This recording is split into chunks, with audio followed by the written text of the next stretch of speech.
नमस्कार। आप देख रहे हैं इंडिया न्यूज का छत्तीसगढ़ पेज। मैं हूं आशीष सिन्हा। आज बात मोदी कैबिनेट की करेंगे क्योंकि ये तय है कि प्रधानमंत्री नरेंद्र मोदी तीसरी बार प्रधानमंत्री की शपथ लेने जा रहे हैं। लेकिन छत्तीसगढ़ की 11 लोकसभा सीटों के जो रिजल्ट आए हैं उसमें हालांकि बीजेपी ने चुनाव से पहले ये दावा किया था कि हम सभी 11 जो सीटें हैं उस पर हम जीत हासिल करेंगे, लेकिन ऐसा हुआ नहीं। एक कोरबा की जो सीट थी उस पर बीजेपी ने जीत हासिल नहीं की। लेकिन कभी भी सरकार कोई भी रही हो, चाहे मोदी कैबिनेट रहा हो चाहे यूपीए रहा हो, छत्तीसगढ़ को हमेशा वहां से एक कैबिनेट मंत्री जो है वो रहे हैं। लेकिन 2014 की बात करें तो 2014 में विष्णुदेव सहाय मोदी कैबिनेट का हिस्सा रहे। 2019 में रेणुका सिंह जो थी वो मोदी कैबिनेट की हिस्सा रही। इस बार 10 सांसद जो है वो चुनकर आए हैं। 2 सांसद ऐसे हैं जिन पर ये कयास लगाए जा रहे हैं कि नहीं ये मोदी कैबिनेट का हिस्सा होंगे। एक बृजमोहन अग्रवाल है, दूसरे विजय बघेल साहब हैं। इन दोनों को लेकर ये चर्चा है कि ये मोदी कैबिनेट का हिस्सा हो सकते हैं। और इसी पर ज्यादा बातचीत करने के लिए हमारे साथ हमारे सहयोगी और छत्तीसगढ़ के ब्यूरो चीफ दीपक जी हमारे साथ जुड़े हैं। दीपक जी, बेहद नमस्कार आपका। बहुत शुक्रिया आपका। दीपक जी, एक तो तय मान के चले कि एक चेहरा तो हमें छत्तीसगढ़ से मिलना है, मोदी कैबिनेट में हमें दिखना है, लेकिन नाम दो हैं। विजय बघेल साहब भी हैं, बृजमोहन अग्रवाल जी हैं, और दोनों ही जो है वो कद्दावर नेता है छत्तीसगढ़ के। समीकरण इस समय छत्तीसगढ़ की अगर हम बात करें तो वो क्या कहते हैं? देखिए, 3 नाम तो हवा में तैर रहे हैं। एक नाम है साइलेंट, और छत्तीसगढ़ में जो कुछ मिला है वो जो साइलेंट प्लेयर है ना, उसी को मिला है। थोड़ा और पीछे लेके चलता हूं। सबसे पहले तो छत्तीसगढ़ को मंत्री के पद कौन से मिले हैं। 4 बार यदि बात की जाए तो केंद्रीय राज्य मंत्री बनाया गया। एकमात्र ऐसा चेहरा थे जिनको केंद्रीय कैबिनेट मंत्री बनाया गया। वो आईएनबी मिनिस्टर रहे। रमन सिंह केंद्रीय राज्य मंत्री रहे। रेणुका सिंह जिनका आप जिक्र कर रहे थे वो केंद्रीय राज्य मंत्री रही। विष्णुदेव साय जो मौजूदा मुख्यमंत्री हैं वो भी केंद्रीय राज्य मंत्री रहे।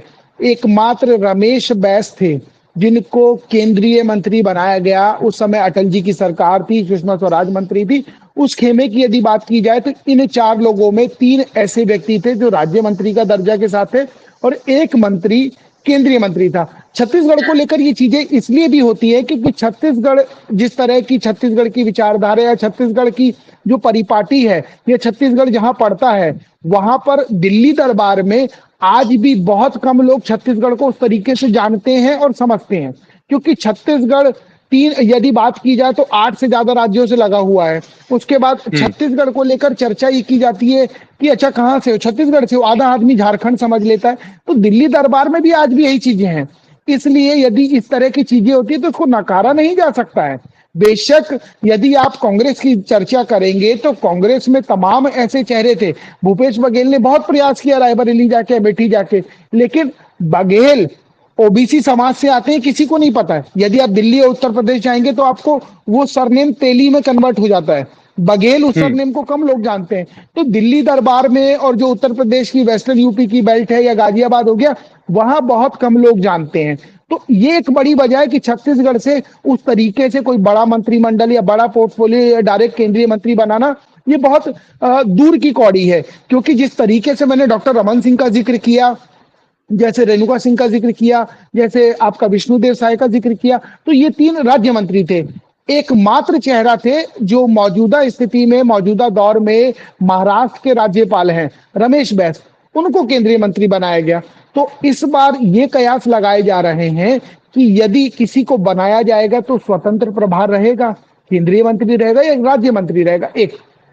3 नाम है, 2 नामों की चर्चा की गई। तीसरा एक और नाम है जिसको आप भूल रहे हैं, वो नाम है संतोष पांडे का, जिसने भूपेश बघेल को हराया, जो दूसरी बार टिकट पा गए, जो कभी डॉक्टर रमन सिंह के करीबी थे। लेकिन आज थोड़ी तलखियां बढ़ गई हैं, दूरियां बढ़ गई हैं।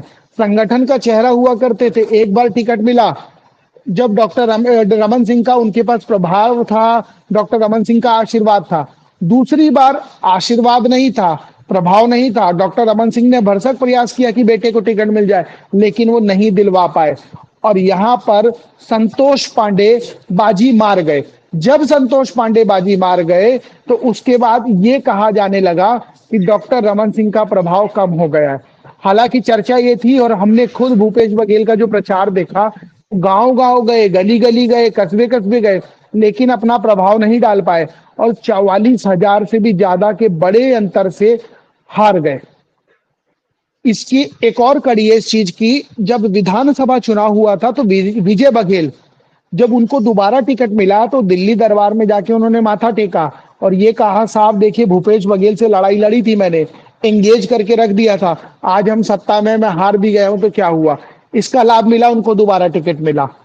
संतोष पांडे के साथ भी वही चीज है। देखिए साहब, मैंने भूपेश बघेल को हराया है जो 5 साल मुख्यमंत्री रहा है, तो ये एक समीकरण है। तो 3 नाम है, एक और नाम है, वो नाम है तोखन साहू का, जिस नाम की तो चर्चा बहुत कम हो रही है। कम हो रही है। बिलासपुर से जीत के आए हैं, हम्म। बिलासपुर से जीत के आए हैं।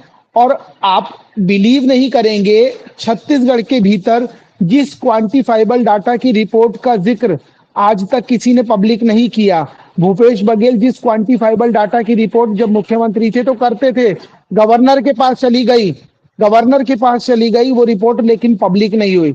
जब उस क्वांटिफाइबल रिपोर्ट के आंकड़े सामने आते हैं तो पता लगा जो प्रदेश में ओबीसी समाज की जो सबसे बड़ी आबादी है 32 लाख के आसपास, वो साहू समाज की है।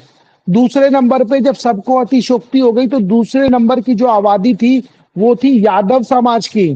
तो यादवों ने अपना डंका बुलंद करना, अपना झंडा बुलंद करना शुरू कर दिया कि साहब हम कैसे नहीं हो सकते। देवेंद्र यादव को टिकट मिला था, वो उसकी एक बड़ी वजह है, उसके ऊपर हम किसी दिन और बात करेंगे। अब जब तोखन साहू को टिकट मिल गया तो तोखन साहू दावेदार इसलिए होते हैं। आपको एक नाम और याद होगा, जो विष्णु देव साय सरकार में उप मुख्यमंत्री हैं, वो है अरुण साव। वो भी साहू समाज से हैं, वो भी साहू समाज से हैं, लेकिन साव लिख देते हैं। जैसे साव लिख देते हैं, जैसे आप ऐसे समझिए कि कोई मिश्रा है, कोई शर्मा है, कोई तिवारी है, तो जो शर्मा है वो ज्यादा शर्माएगा तो पंडित कैटेगरी को ज्यादा बिलोंग करता है, इस तरीके से मान लेते। अब साहू के साथ ये चीजें हो गई कि आधे लोग इस चीज को एक्सेप्ट नहीं करते कि साहू समाज से हैं। तो तोखन साहू एक बड़ा चेहरा है, लेकिन उसके नाम की चर्चा नहीं है। और वो चेहरा साइलेंट है, वो चेहरा शांत है, वो चेहरा किसी से ज्यादा बात नहीं कर रहा है, ना उसका कोई नाम ले रहा है। जिन 2 चेहरों का आपने नाम लिया और एक चेहरा और हमने चर्चा की, वो नाम था संतोष पांडे का। संतोष पांडे के नाम की चर्चा क्यों है ये मैंने आपको बताया। एक चेहरे की और चर्चा क्यों है, विजय बघेल, वो भी बताया कि उसके पीछे समीकरण है, वो भी ओबीसी चेहरा है, लेकिन उसके पीछे के समीकरण आप समझ सकते हैं। एक और चेहरा है जो कद्दावर नेता है, 8 बार का विधायक है और अब पहली बार सांसद बना है, वो दिल्ली जा रहा है, वो नाम है बृजमोहन अग्रवाल का। इनको लेकर भी ये कहा जा रहा है कि जब विष्णु देव साय की कैबिनेट तैयार हो रही थी तो ये एकमात्र ऐसा चेहरा थे जिनको विष्णु देव साय की कैबिनेट में जगह मिली है। एकमात्र रमन सरकार का मंत्री बनाया गया जी था उस बिल्कुल, समय, हाँ, मुझे ध्यान में है। जी बिल्कुल, मंत्री बनाया गया था। और आप मानेंगे नहीं, ये एकमात्र ऐसा चेहरा था जो रमन सरकार का था, उस समय भी मंत्री था। तो ये एकमात्र सिंगल ऐसा चेहरा था जो विष्णुदेव साय की सरकार में मंत्री बना और किसी को नहीं लिया गया। उसके बाद अब इनको दिल्ली भेजा जा लेकिन रहा अगर है। बृजमोहन जी को देखा जाए, हालांकि देखिए उनके पास सत्ता और संगठन इन दोनों का बेहद लंबा अनुभव है, 8 बार के विधायक रहे हैं, उसमें कोई दो राय नहीं है, एक लंबा अनुभव है। लेकिन एक चीज मुझे लगता है कि जो उनके खिलाफ जारी है वो ये है कि वो पहली बार सांसद बने हैं। क्या पहली बार सांसद बनने के बाद कैबिनेट में जगह मिल जाएगी? देखिए, आज भी बेशक लोग माने या ना माने, बेशक कोलैबोरेशन गवर्नमेंट चलेगी, लेकिन आज भी मोदी का प्रभाव रहेगा, अमित शाह का प्रभाव रहेगा, क्योंकि ये दोनों इतनी आसानी से सत्ता से अपनी पकड़ ढीली नहीं करते। और आप दिल्ली में बैठे, आप इस चीज को बखूबी मानते हैं। तो बृजमोहन अग्रवाल को लेकर एक और चीज है, दर्शकों को बता दूं और आप भी इसको समझिएगा। बृजमोहन अग्रवाल जब छत्तीसगढ़ में अपने पीक पर थे तो कभी नरेंद्र मोदी छत्तीसगढ़ के प्रभारी बनकर आए थे। कुछ ऐसी परिस्थिति हो गई थी कि बृजमोहन अग्रवाल के कार्यकर्ताओं ने उनको भगाया था, उनको दौड़ाया था। तो एक तस्वीर वायरल हुई थी जिसमें नरेंद्र मोदी एक टेबल के नीचे छुपे पाए गए थे। इस तरह की भी चर्चाएं हैं। ये भी और दिलचस्प कहानियां हैं। हाँ, उस चर्चाओं के बीच जब भी बृजमोहन अग्रवाल की चर्चा होती थी कि इनको मुख्यमंत्री बना देंगे, इनको मंत्री बना देंगे, तो अखबार के किसी कोने में वो तस्वीर हम्म। छपती थी और ये कहा जाता था कि इन्हीं को बनाएंगे मोदी जी, इन्हीं के साथ हम्म। वो भला करेंगे। तो अब भी अगर चर्चा होगी तो आप ये मान के चलिए कि ये तस्वीर जरूर बाहर आ जाएगी। और देख, एक और तस्वीर चीज बाहर है, आएगी। अब मुझे लगता है कि प्रधानमंत्री नरेंद्र मोदी इन सारी चीजों को भुनाने में बहुत मास्टर आदमी है। अगर ऐसी तस्वीर बाहर भी आती है तो वो अपने आप को दिखाएंगे कि कितना बड़ा हृदय है, कि ये सारी चीजें होने के बावजूद मैं कैबिनेट में उनको हिस्सेदारी दे रहा हूं। तो मुझे लगता है कि ये बहुत ज्यादा पॉजिटिव चला जाएगा। देखिए पॉजिटिव जाना इसलिए बहुत दूर है क्योंकि ये जो तस्वीर है वो दोनों कुछ भूलते नहीं है। अमित शाह और मोदी की बात की जाए, भूलते नहीं है। भूपेश बघेल इसका सबसे बड़ा उदाहरण है। आप देख हम्म। लीजिए, भूपेश बघेल की जब सरकार आई थी तो उन्होंने सबसे पहले नरेंद्र मोदी को आईना भेज दिया कि आप जब भी गुजरे आईना देख लीजिए क्योंकि आप निरंकुश शासक हैं। भूपेश बघेल ने एक बार कह दिया कि अमित शाह जैनी है, टीका लगाया जाए गया, पोछ दिया गया। और भी बहुत सारे बयान है, फेरिस्त बहुत लंबी है, तो वो भूले हम्म। नहीं। 2 साल मुझे याद है और आपको भी ज्ञात होगा क्योंकि आप जिस तरीके से सुप्रीम कोर्ट और जो सरकारी एजेंसियों को जिस तरीके से कवर करते हैं, मुझे जहां तक ज्ञात है छत्तीसगढ़ एकमात्र ऐसा राज्य है जहां 2 साल सरकारी एजेंसियां रही हैं, यहाँ कार्रवाई हम्म। की हैं। आपको चाय दुकान, बड़ा पाव की दुकान और जो दूसरे ठेले हैं, वहाँ ईडी और आईटी के अधिकारी रात में मौज मस्ती करते या कुछ खाते पीते दिख जाते थे। हम लोग खुद अपनी हम्म। आंखों से देखते थे। तो आप समझिए कि यदि वो दोनों उनको नहीं भुला पाए जो विपक्षी थे, तो जो घर में बैठा है उसको कैसे भूल जाएंगे। और लेकिन ये भी आप देखना होता है दर्शक, ना दीपक जी की राजनीति में ना कोई स्थायी शत्रु होता है ना मित्र होता है। और बड़प्पन दिखाने के बाद मुझे लगता है कि चीजें ज्यादा आपके पॉजिटिव खेमे में चली जाती हैं, या फिर आप एक बड़े शख्सियत के तौर पर उभरते हैं इन तस्वीरों के वायरल होने के बाद भी आप अगर माफी करते हैं। लेकिन मैं ये जानना चाहता हूँ, ये तो चर्चाएं हो गई, लेकिन दीपक जी क्या सोचते हैं? उनके हिसाब से क्या लगता है कि एमओएस किसी को कैबिनेट मंत्री तो मुझे नहीं लगता कि उम्मीद कम है कि कैबिनेट मंत्री मिलेगा छत्तीसगढ़ से। एमओएस मिलेगा तो क्या लगता है किसे मिल सकता है? देखिए 2 चेहरे हैं जिनका लगातार चर्चा हो रही है। बृजमोहन अग्रवाल के नाम को नकारा नहीं जा सकता। ये नाम चर्चा में इसलिए है क्योंकि एक चेहरा है जो सरोज पांडे का, वो कोरबा से हार चुकी है। हाँ। नहीं तो मोदी और अमित शाह की बहुत करीबी हैं, बहुत करीबी। उनकी दावेदारी सबसे पहली बनती, लेकिन अब वो हार गई हैं। तो एक नाम बृजमोहन अग्रवाल का है और अगर जातिगत समीकरण को समझा जाएगा तो शालीन हम्म। है, सीधे हैं, सज्जन हैं। वो नाम है तोखन साहू का। क्योंकि हम्म। जिस तरीके से विजय बघेल मुखर हैं, बयानबाजी हम्म। करते हैं, कुछ भी कह देते हैं, तो वो संयमता, वो शालीनता, वो ठहराव उनके भीतर नहीं है। और मोदी गवर्नमेंट को ऐसा व्यक्ति चाहिए जिसको जो बता दिया जाए वो करे और ज्यादा हम्म। अपना दिमाग ना लगाए, तो ये उसके लिए बेहतर है। तो तोखन साहू अगर जातिगत समीकरण का ध्यान रखा जाएगा, क्योंकि देखिए छत्तीसगढ़ की जब आप चर्चा करते हैं तो आपको साहू को नेग्लेक्ट नहीं किया जा सकता। नहीं कर सकते, नहीं कर भूपेश सकते। भूपेश बघेल सरकार जो गई है इतने हम्म। छत्तीसगढ़ियावाद के बाद, 71 सीटों के बाद, तो साहू समाज की नाराजगी थी और साहू हम्म। समाज ने एक तरफा बीजेपी को वोट दिया। उसके बाद 54 सीटें आई, लोकसभा में भी हम्म। यही हुआ। तो ये मान लेना चाहिए, क्योंकि आप बिलीव नहीं करेंगे, महासमुंद साहू बहुल इलाका है, वहां से कांग्रेस ने तो साहू को टिकट दिया लेकिन हम्म। बीजेपी ने साहू को टिकट नहीं दिया। लेकिन साहू जिस तरीके से कांग्रेस से नाराज था, उसने एक तरफा वोट दिया बीजेपी को। साहू कैंडिडेट ना होने की वजह से वो सीट बीजेपी हम्म। जीत गई।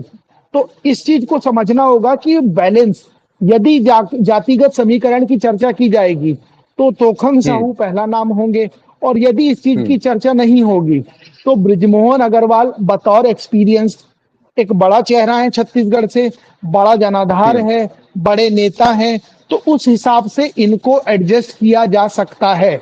क्योंकि वहां पर शिवराज सिंह की यदि चर्चा होगी तो छत्तीसगढ़ की यदि चर्चा की जाएगी तो यहाँ पर बृजमोहन अग्रवाल एक बड़ा चेहरा है और उस बड़े चेहरे को संतुष्ट करने की कोशिश की जाएगी, क्योंकि उसके पीछे कार्यकर्ताओं की एक बड़ी फौज है।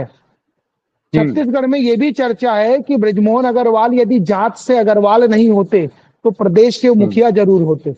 तो आप समझ सकते हैं कि यदि इस तरह की चर्चा है और यदि इस तरह का जनाधार है और यदि इस तरह के नेता हैं, तो ये मान लेना चाहिए कि उस चेहरे की चर्चा जरूर होगी, वो चर्चा कैबिनेट में जरूर जगह बना सकता है।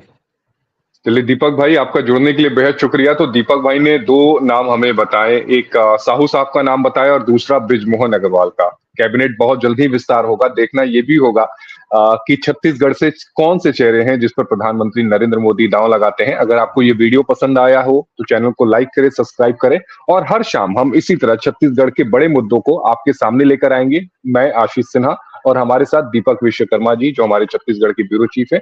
उन सभी मुद्दों पर हम विस्तार से चर्चा हर शाम को करेंगे। अभी के लिए धन्यवाद, दीजिए इजाजत, नमस्कार। नमस्कार।